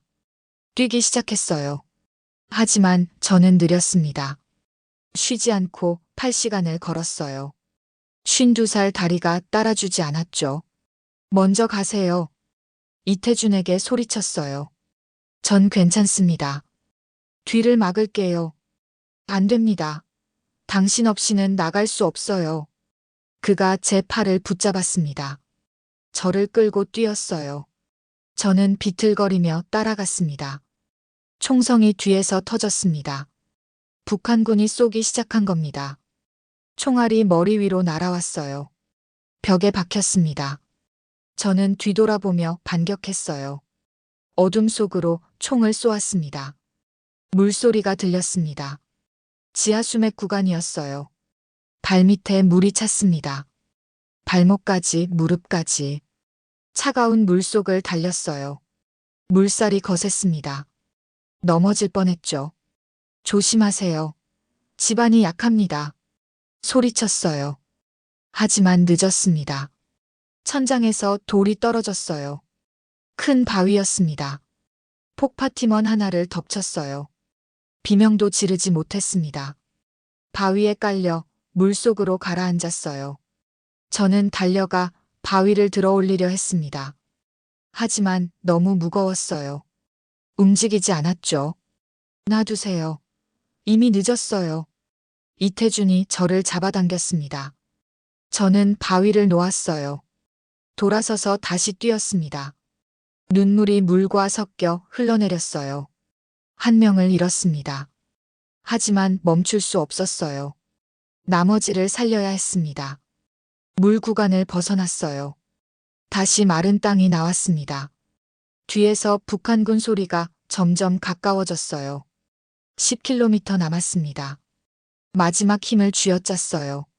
52년 인생의 모든 에너지를 다리에 쏟아부었습니다. 뛰었어요. 멈추지 않았습니다. 뒤돌아보지도 않았죠. 5km, 3km, 1km. 앞에 빛이 보였습니다. 출구였어요. 제가 판 비상 출구.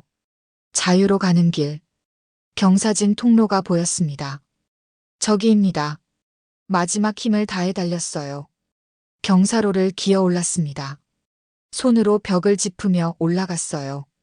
뒤에서 총성이 울렸습니다. 총알이 제 다리를 스쳤어요. 뜨거운 통증이 퍼졌죠. 하지만 멈추지 않았습니다. 계속 기어 올랐어요. 이태준이 제 허리를 밀어 올렸습니다. 폭파팀이 저를 당겼어요. 함께 위로 올라갔습니다. 햇빛이 보였습니다. 출구 너머로 하늘이 보였어요. 파란 하늘, 자유의 하늘. 저는 마지막 힘을 다해 밖으로 기어 나왔습니다. 남한 땅이었습니다. 바닥에 쓰러졌어요. 하늘을 올려다봤습니다. 구름이 흘러가고 있었어요. 아름다웠습니다. 살았구나 생각했죠. 이태준이 제 옆에 쓰러졌습니다. 해냈습니다. 강철웅 씨. 해냈어요.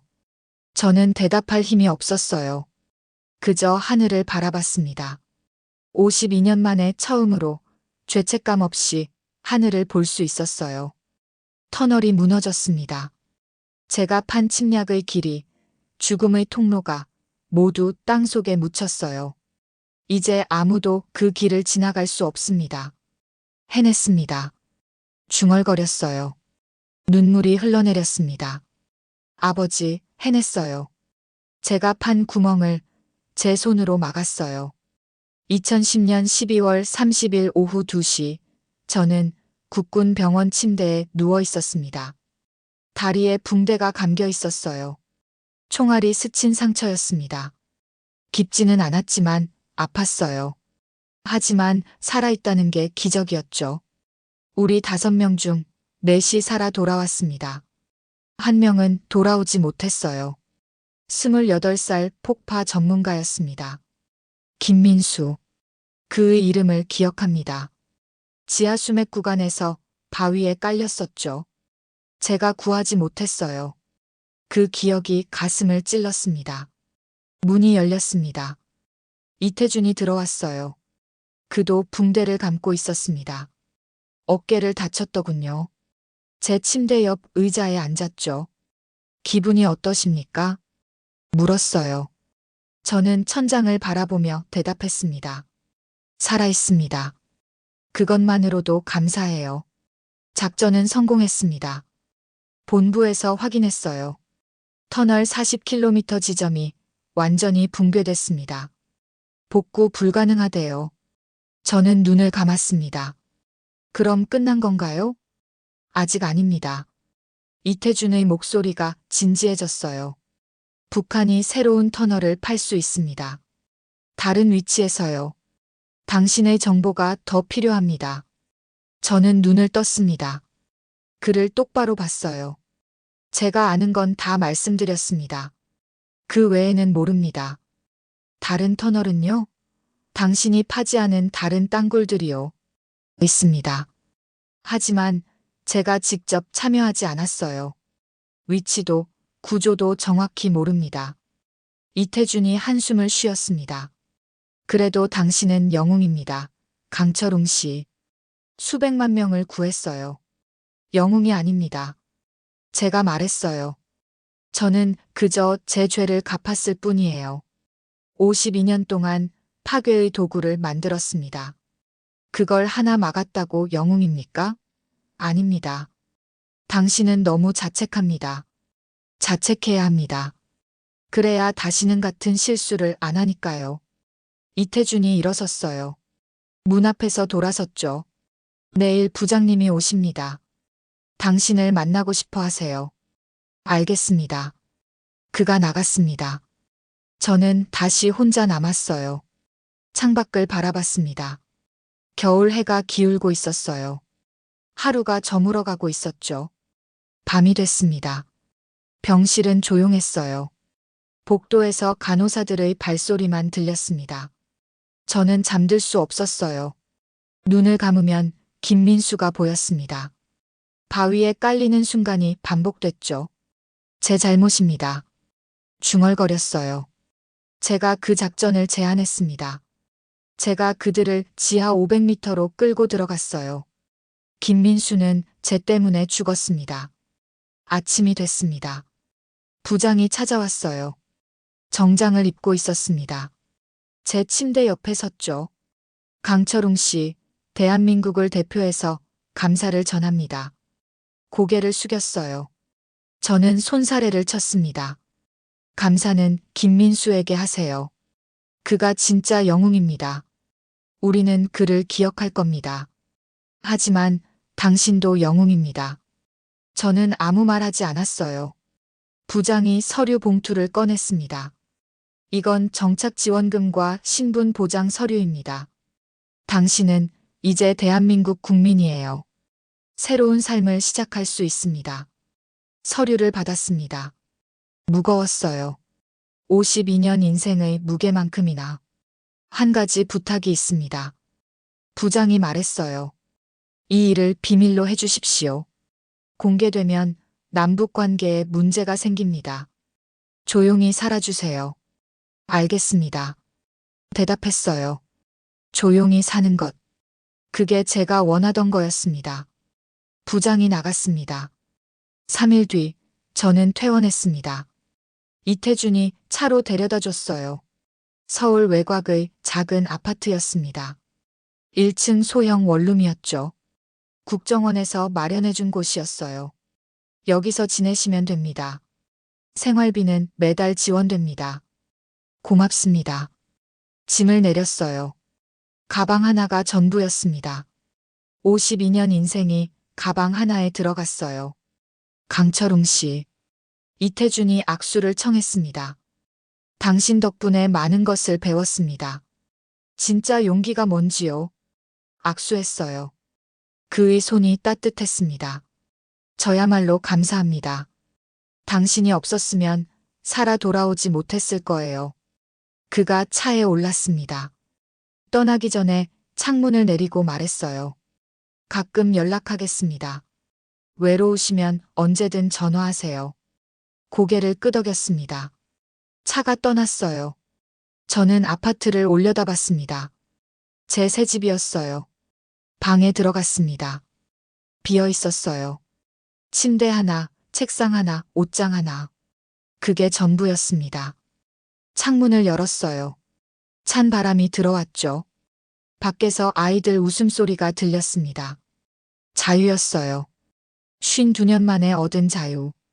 아무도 감시하지 않았습니다. 아무도 명령하지 않았어요. 제가 원하는 대로 살 수 있었습니다. 침대에 앉았습니다. 가방을 열어 사진과 편지를 꺼냈어요.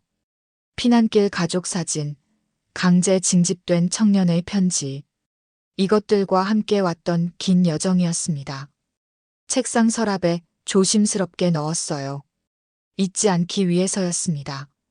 제가 왜 여기 있는지, 제가 무엇을 했는지, 제가 무엇을 막았는지. 며칠이 지났습니다. 저는 아파트 근처를 걸어 다녔어요. 시장도 가보고 공원도 가봤습니다. 사람들을 구경했어요.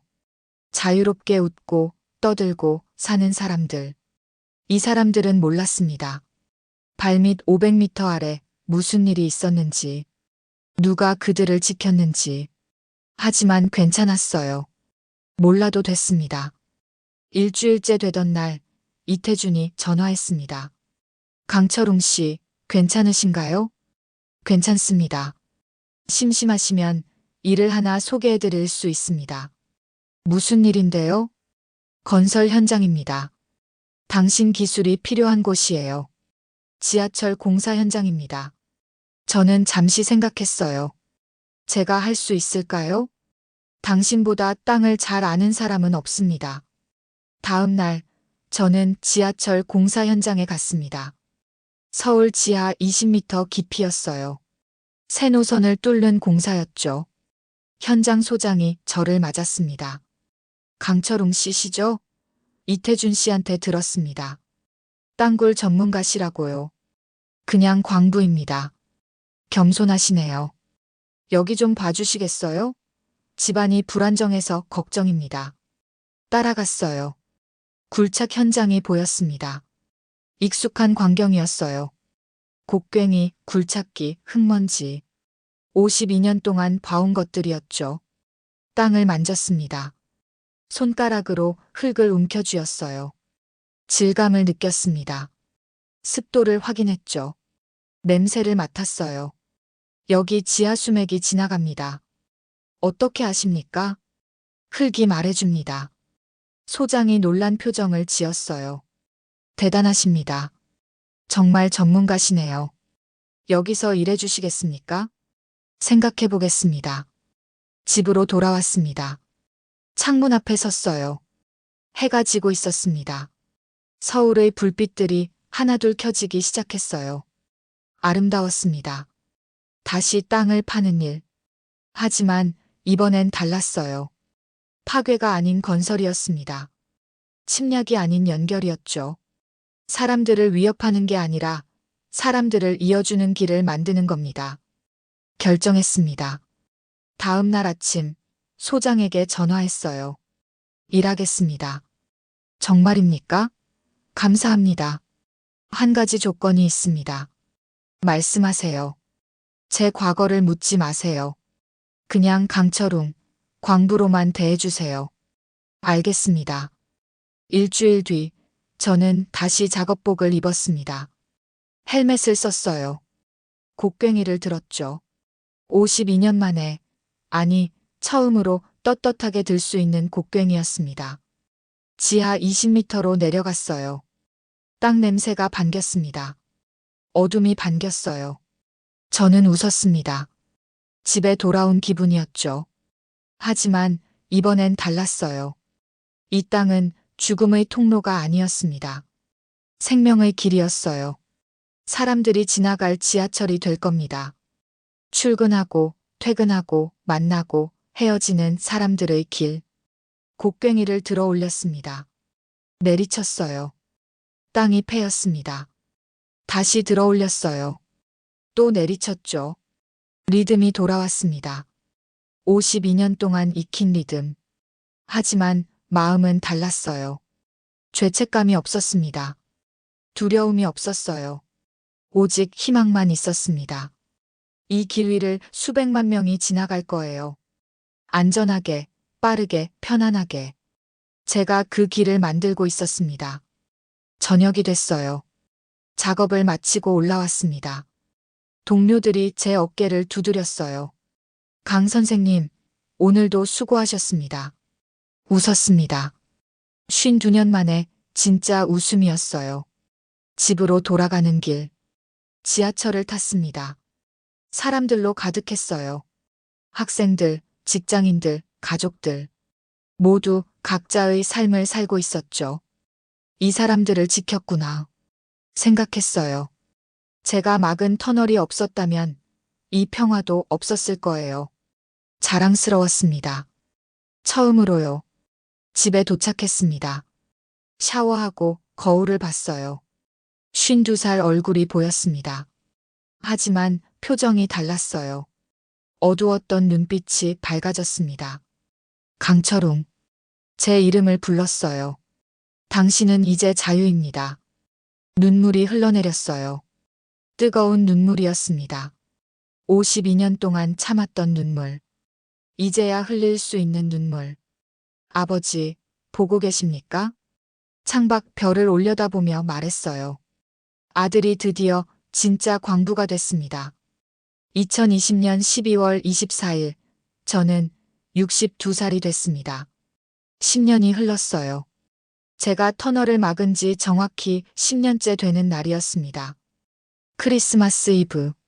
제가 탈북했던 바로 그날이었죠. 지하철 공사 현장은 오늘 쉬었습니다. 저는 혼자 서울 거리를 걸었어요. 겨울바람이 차갑게 불었지만 기분은 따뜻했습니다. 거리마다 크리스마스 장식이 빛나고 있었어요. 사람들이 웃으며 지나갔죠. 10년 전 오늘 저는 땅굴을 빠져나왔었습니다. 목숨을 걸고 5km를 기어 나왔었죠. 그리고 자유를 얻었어요. 지금 제가 걷고 있는 이 거리의 자유를. 발걸음이 어느 곳으로 향했습니다. 국립현충원이었어요. 무의식 중에 온 것 같았습니다. 입구를 지나 천천히 걸었어요. 하얀 묘비들이 줄지어 서 있었죠. 한 묘비 앞에 멈춰 섰습니다. 김민수. 1982년 3월 5일생. 2010년 12월 30일 순직. 짧은 글귀만 새겨져 있었어요. 하지만 저는 알고 있었습니다. 그가 어떻게 죽었는지를. 무릎을 꿇었습니다. 묵념했어요. 얼마나 시간이 흘렀을까요?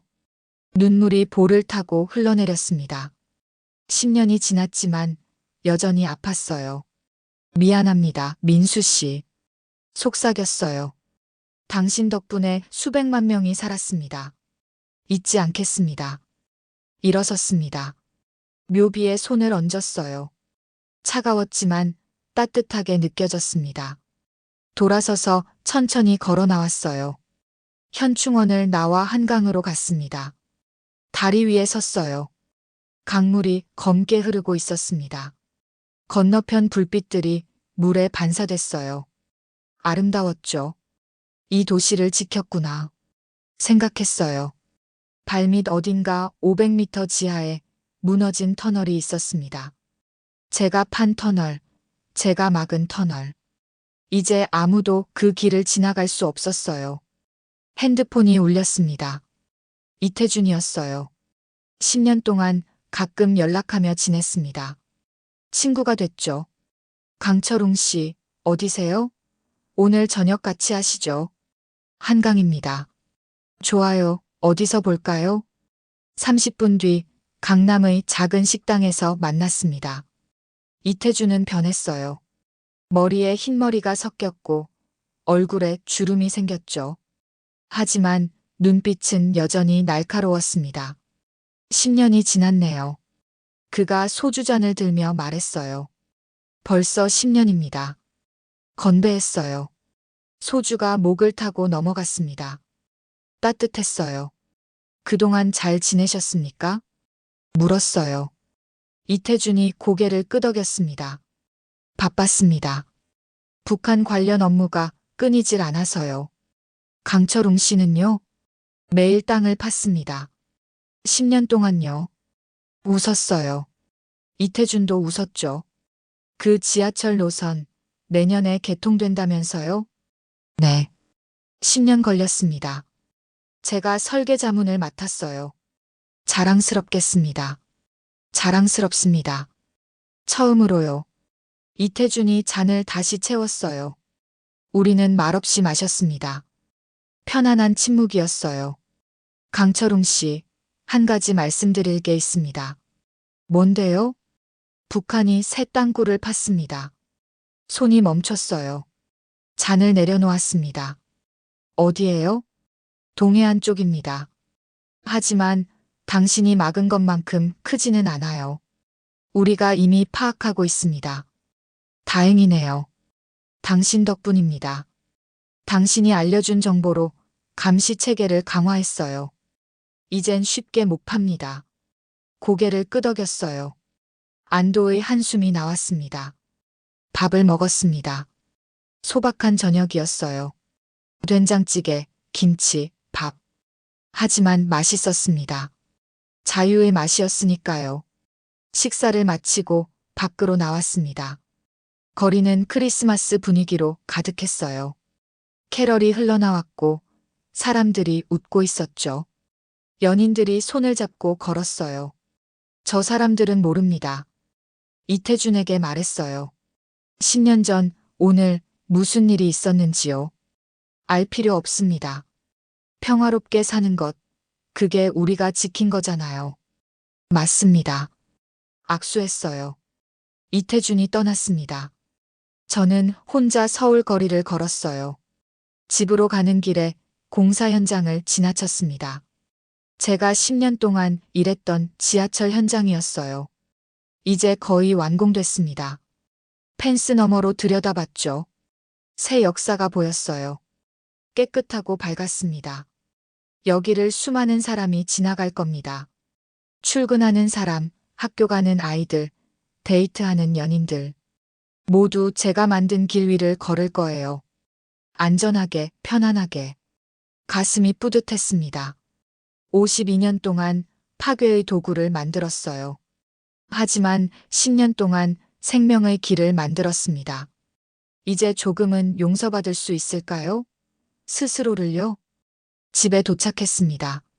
10년 동안 산 그 원룸이었어요. 좁았지만 제게는 천국이었죠. 문을 열고 들어갔습니다. 책상 서랍을 열었어요. 사진과 편지가 있었습니다. 10년 동안 간직했던 것들이었죠. 피난길 가족 사진, 강제 징집된 청년의 편지. 꺼내서 들여다봤어요.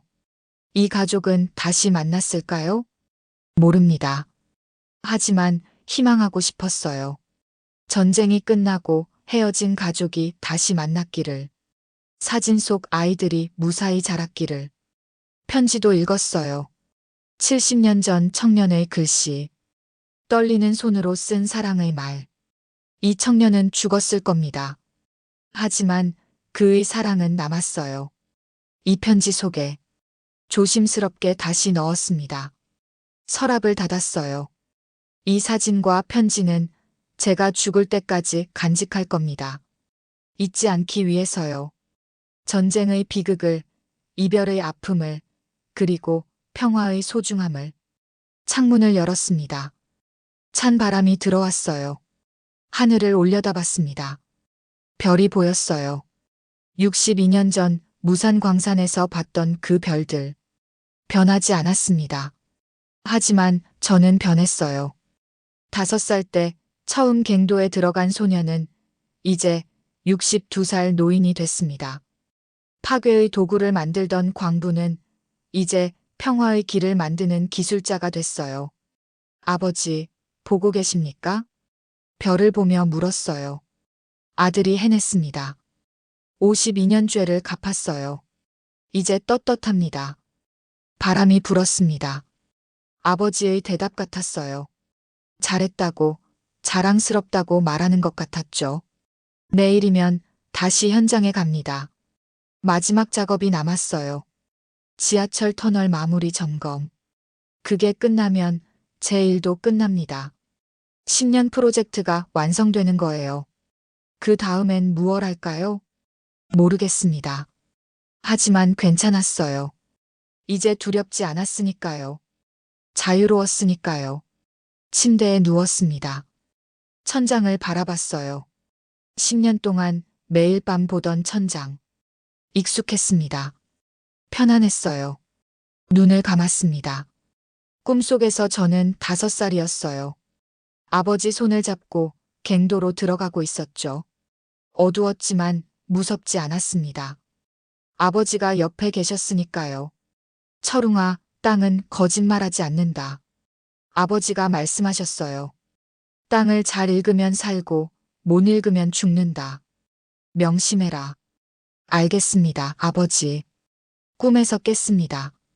아침이었어요. 햇살이 창문으로 들어왔습니다. 새로운 하루가 시작됐어요. 일어나 세수했습니다. 거울 속에 62살 얼굴이 보였죠. 주름이 많았어요. 흰머리도 많았습니다. 하지만 눈빛은 맑았어요. 처음으로 떳떳한 눈빛이었습니다. 작업복을 입었습니다. 10년 동안 입은 그 옷. 낡았지만 소중했어요. 헬멧을 집어들었습니다. 문을 열고 나갔어요. 지하철을 탔습니다. 출근하는 사람들로 가득했어요. 학생들, 직장인들, 어르신들. 각자의 삶을 살고 있었죠. 평화로웠습니다. 이 평화를 지켰구나. 다시 한번 생각했어요. 10년 전 제 선택이 옳았습니다. 목숨을 걸었지만 후회 없었어요. 현장에 도착했습니다. 동료들이 반겼어요. 10년 동안 함께 일한 사람들이었습니다. 강 선생님, 오늘로 마지막이시죠? 네, 마지막입니다. 아쉽네요. 선생님 없으면 어떡해요? 웃었어요. 젊은 사람들이 더 잘할 겁니다. 지하로 내려갔습니다.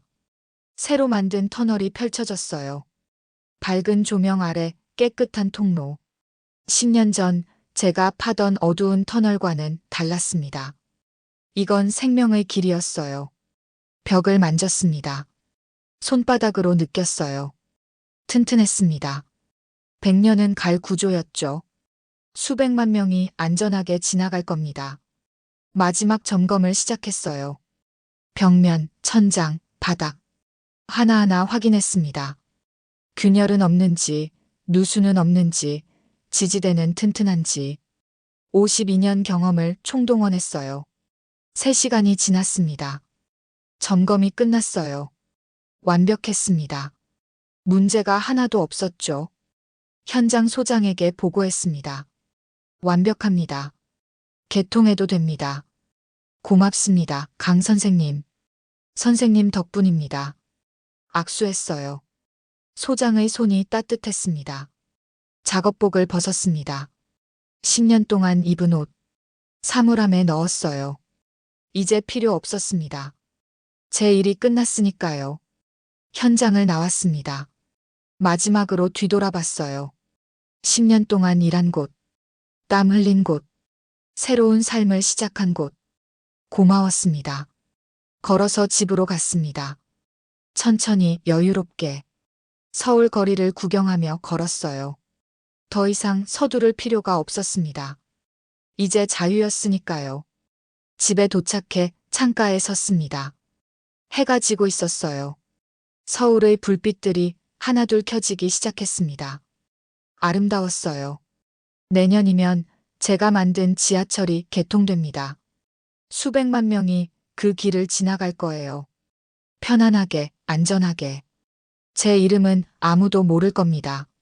하지만 괜찮았어요. 이름 없는 영웅. 그걸로 충분했습니다. 여러분, 오늘 이야기 어떠셨나요? 강철웅. 그는 52년 동안 파괴의 도구를 만들었지만 마지막 10년은 평화의 길을 만들었습니다. 이름도 명예도 없이 조용히 이 나라를 지켰어요. 우리 발밑 어딘가 그가 만든 길이 있습니다. 지하철을 타실 때 잠깐 생각해 주세요. 누군가 목숨 걸고 이 길을 만들었다는 걸. 자유롭게 살라고, 안전하게 살라고. 이 영상을 대한민국 젊은 세대에게 전파하기 위해 꼭 댓글 작성해 주시고 구독과 좋아요 부탁드립니다. 더 많은 젊은이들이 이야기를 들을 수 있도록요. 여러분들의 소중한 한 클릭이 큰 힘이 됩니다. 존경하고 사랑합니다. 아버님, 어머님. 여러분들이 계시기에 오늘의 대한민국이 있습니다. 여러분들이 계시기에 우리가 이렇게 자유롭게 살 수 있습니다. 정말 고맙습니다. 사랑합니다.